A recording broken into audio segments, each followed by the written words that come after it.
Hola a todos, nuevamente estamos aquí en un nuevo ciclo Legal Insight para la plataforma Masterlo Global. Hoy tengo el enorme placer de conversar con Ian Galarza. Ian es abogado de la firma Muniz, firma líder del Perú.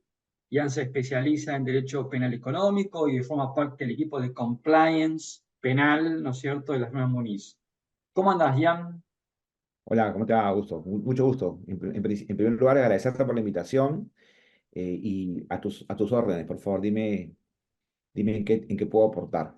Excelente. Bueno, acá ya tengo unas preguntas para hacerte vinculado, ¿no es cierto?, con un tema que tiene que ver con la reforma de la ley de responsabilidad penal empresaria, tema muy importante en el ámbito de compliance. Entonces, quería comenzar con una primera pregunta que te quiero hacer, que es contanos un poquito en tu mirada, en tu visión, respecto de esta reforma, ¿qué aspectos negativos y también, por qué no, qué aspectos positivos ves respecto de esta reforma? Sí, sí. Mira, permíteme hacer una pequeña introducción a la materia en lo que sucede en mi país, ¿no? Ujú. Que es muy parecido a lo que viene sucediendo en otros países de la región. Desde el año 2016 en el Perú se comenzó a hablar de compliance de manera reiterada, ¿no?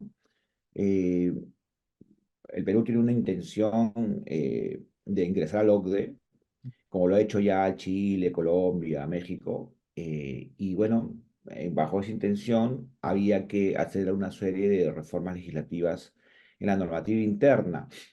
Y esto empezó por la creación del delito de cohecho activo transnacional, ¿no? Sobornar a un funcionario público de otro país, de un país extranjero, ¿no? Claramente el tipo penal está diseñado para la posibilidad de inversiones en el extranjero, explorar otros mercados, como sucede en la actualidad, ¿no? Pero esto fue únicamente la piedra de toque, ¿no? Luego había que afrontar la reforma de algo que eh, en el mundo de los abogados, por lo menos los penalistas, era casi casi un imposible, ¿no? La posibilidad de sancionar penalmente a las personas jurídicas, ¿no?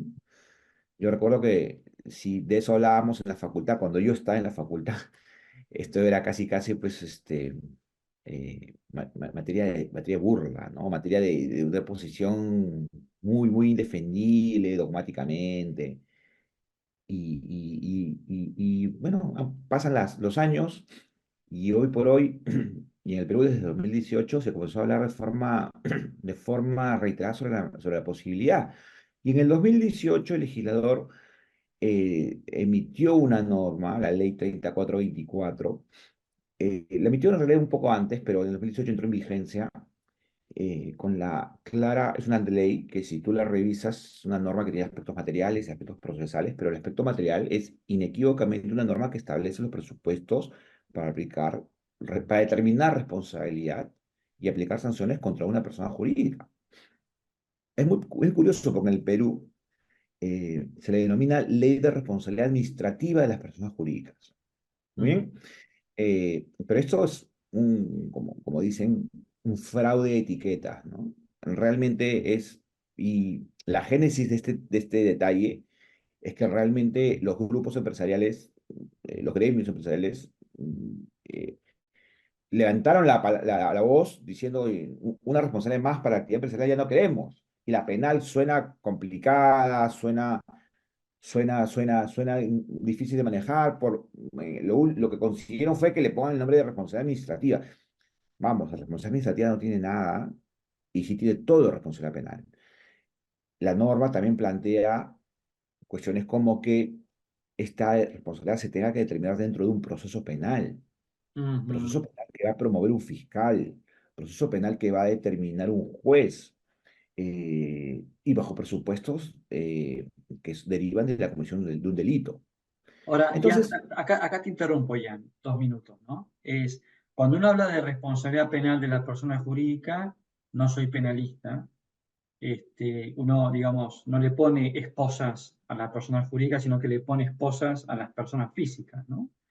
Entonces, la pregunta acá es, a la persona jurídica, su responsabilidad penal tiene que ver con el pago de multas o esto se extiende a eventual prisión a sus directores y principales ejecutivos? Ese es un punto interesante. Eh, norma que te menciono establece que va a haber sanciones propias contra la empresa, ¿ya? Un catálogo de sanciones que van desde multas, con una posibilidad amplia de determinación de multas, Ujú. y luego sanciones como cancelación de licencias, derechos, autorizaciones, clausuras locales, inclusive está la disolución de la empresa, Ok. ¿ok? Esa es la consecuencia directa contra la empresa. Eso no va a enervar la responsabilidad contra el actor principal del delito, la persona natural que lo cometió. Bien. Y hay un tercer aspecto que es importante resaltarlo. Yo nunca lo omito porque me parece que esto tarde o temprano va a salir a flote. El compliance bien aplicado implica definición de competencias y responsabilidades dentro de una organización. O sea, si tú vas a organizar un compliance dentro de una organización y lo haces bien, al final tienes que aportar herramientas de delimitación de competencias dentro de la empresa para directorio, gerencia general, gerencia de operaciones, jefaturas, en fin, como esté diseñada la organización. ¿Y por qué esto es relevante? Porque en el derecho, y esto es hablando en términos generales, en nuestro derecho, cuando discutas la responsabilidad de una persona natural, este tema es determinante. ¿Quién tenía competencia? No. Cuando haya, y te doy un ejemplo, cuando haya una investigación por defraudación tributaria contra una empresa, los aspectos administrativos los afrontará la empresa, está bien, pero los efectos penales, ¿quién fue el defraudador? Va a haber una discusión interna o una Sí, investigación. acá Será, a ver será, si sí, te entiendo, porque esto que vos estás mencionando sí es importante. Vos lo que decís es internamente en la empresa para asignar responsabilidades debería formalmente asignarle la competencia a cada uno de los directores o gerentes con la especialidad por competencia. Esto es lo que vos estás diciendo. tal cual. Mira, en mi práctica, que yo ya voy en esto ya casi 10 años, está claramente establecido los procesos críticos de una empresa. Te digo, cumplimiento tributario, cumplimiento aduanero, cumplimiento laboral por la siniestralidad de accidentes, corrupción, lavado de activos. Hay procesos críticos, ¿ok? Hay actividades que implican afrontar ese tipo de riesgos que te menciono. Entonces, en estos es crucial definir competencias en los procedimientos de selección de proveedores o de cumplimiento laboral para prevención de accidentes de trabajo. ¿Cuál es el rol del directorio? El rol del gerente general, el rol del gerente de operaciones, del jefe de planta, supervisores. Esto es algo que es consecuencia del compliance. Eh, si vamos a hablar, empezando desde la norma de compliance en el Perú, vamos a hablar pues de la responsabilidad de la empresa, la responsabilidad de la persona natural, que la represente, sí, pero también hablemos de ese tercer aspecto, que es cómo implica o cómo eso rebota en cuestiones ya organizativas.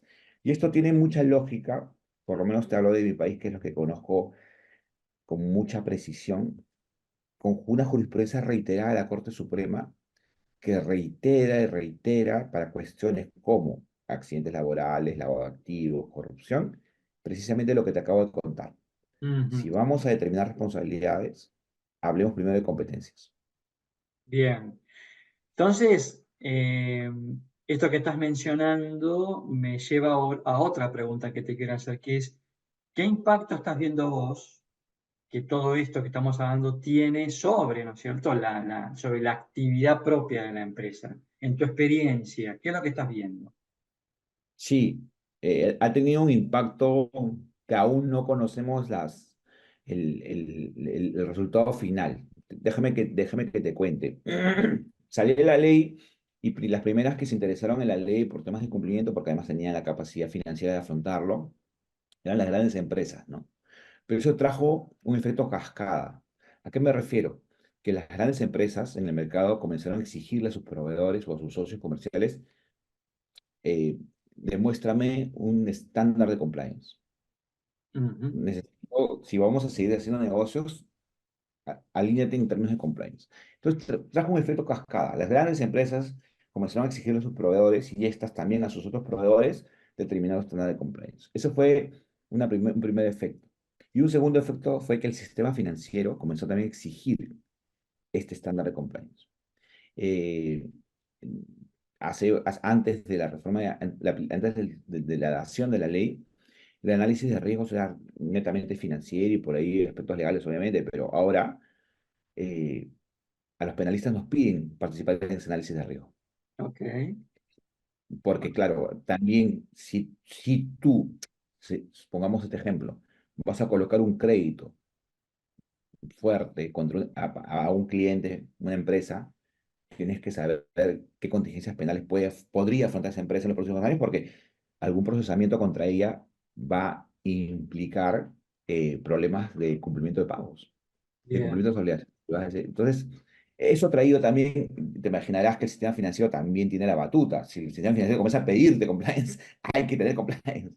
Así Bien, que eso ha llevado a un efecto gradual. Cada vez hay más compliance en el ámbito empresarial. cuando uno habla de que cada vez hay más compliance, estamos diciendo de alguna manera que cada vez hay como más manuales de compliance, manuales de cumplimiento. ¿Nos estamos refiriendo a eso?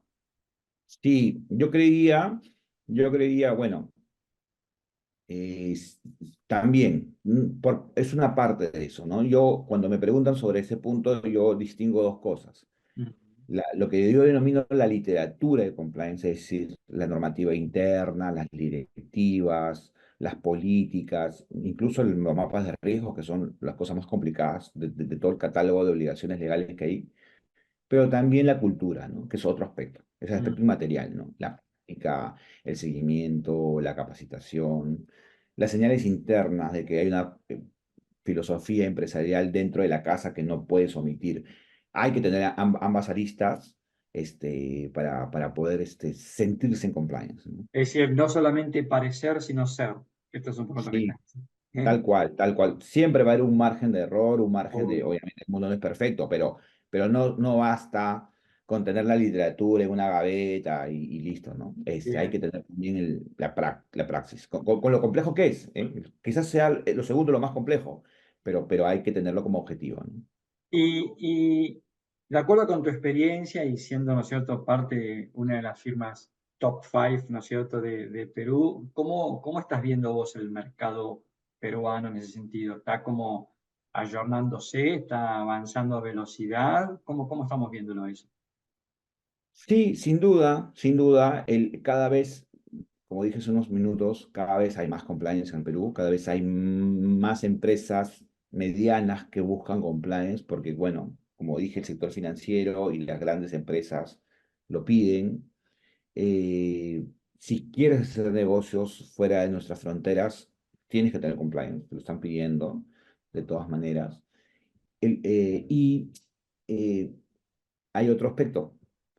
La norma de compliance en el Perú, pues tiene, como dije hace un rato, involucra el procesamiento de personas jurídicas, ¿no? La posibilidad de procesar personas jurídicas, la posibilidad de que el Ministerio Público y el Poder Judicial intervengan en esta materia.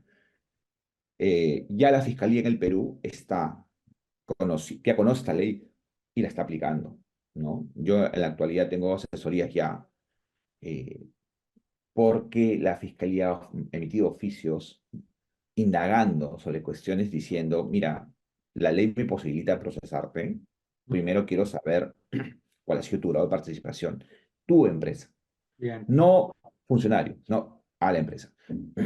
¿Cuál es, en tu opinión y también por tu experiencia hoy, cuál es la principal defensa que hoy debería tener un director frente a un, ¿no es cierto?, frente a una potencial crisis de compliance, ¿no? Es simplemente mostrar el manual, mire, señor juez o fiscal, yo acá tengo el manual escrito, o qué otras cosas debería hacer, ¿no es cierto?, un director.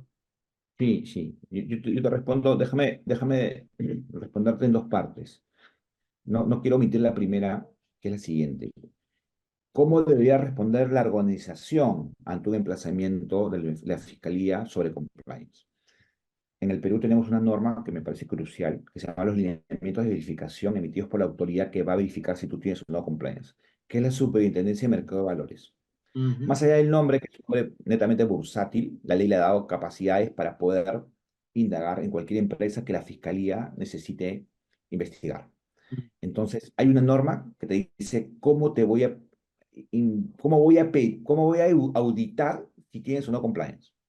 O sea, es la guía, ¿no? La hoja de ruta de lo que te van a preguntar. Esa norma es clave.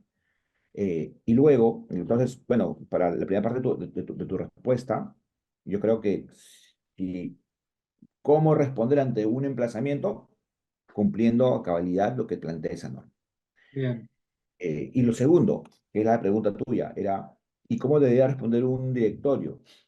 Un poco con lo que dije hace unos minutos.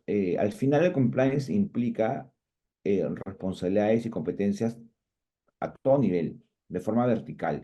Entonces, también en un directorio o un gerente general tienen implicancias y responsabilidades respecto al cumplimiento de la empresa. Estas tienen que estar delimitadas, definidas. bien. Y, y entonces, ¿cuál será mi defensa? Primero, estas son mis competencias y segunda, las he cumplido en lo que a mí me compete hacer. Bien, y acá entonces te quiero hacer una última pregunta y yendo como un caso bien concreto, ¿no? Imaginemos esta situación. Un empleado comete un acto de corrupción que está bajo mi competencia, pero bueno, ¿no? A veces el sistema falla, el empleado la cometió, pero yo logro demostrar de que dentro de mis competencias y dentro de lo que hemos diseñado como mecanismo de prevención de compliance, se agotaron todos los medios, pero bueno, desafortunadamente el hecho se llevó a cabo. ¿Puede haber como sanción a la persona jurídica aunque no se condene al responsable o al ejecutivo o al director? Sí, sí, sí. Ok. Esa es una buena pregunta que va a tener mucha problemática en el Perú. Yo te la voy a responder desde el derecho comparado. En el derecho comparado en los países fuente de la reforma legislativa de mi país, que son Italia y España, hay casos en los cuales la acción penal contra la persona natural no se ha determinado o incluso se ha extinguido por prescripción, pero eso no ha enervado la sanción contra la persona jurídica. ¿Ok? Ah, ok. Bien, Hay una suerte de vocación de autonomía entre bien, ambas responsabilidades. bien. Yo conozco un poco mi mercado y dónde me manejo y sé que esa situación va a surgir en los próximos años en mi país y va a ser una cuestión problemática. Seguramente va a llegar a la Corte Suprema, va a haber alguna casación ahí que resuelva la materia, pero en otras altitudes se ha dado y se ha resuelto en los términos que te digo, con independencia y autonomía entre ambas responsabilidades. A ver, Ian, yo creo que Perú tiene una ventaja para mí, y lo digo o lo opino desde afuera, porque lo miro y lo observo. Creo que Perú tiene una ventaja muy importante, porque Perú ha tenido casos de corrupción a nivel gobierno, pero ha tenido un poder judicial independiente que ha condenado a presidentes por corrupción. Y ese no es un dato menor, ¿no? A la hora del inversor extranjero o quien quiera invertir en Perú, ahí hay un mensaje, ¿no? A diferencia de otros países de la región donde hay actos de corrupción, pero los presidentes no son condenados, ¿no? Podemos, bueno, mencionar en el caso nuestro, en nuestro país, creo que llevamos la delantera, pero me parece que Perú en ese sentido ofrece una coherencia y un mensaje, me parece muy, muy contundente.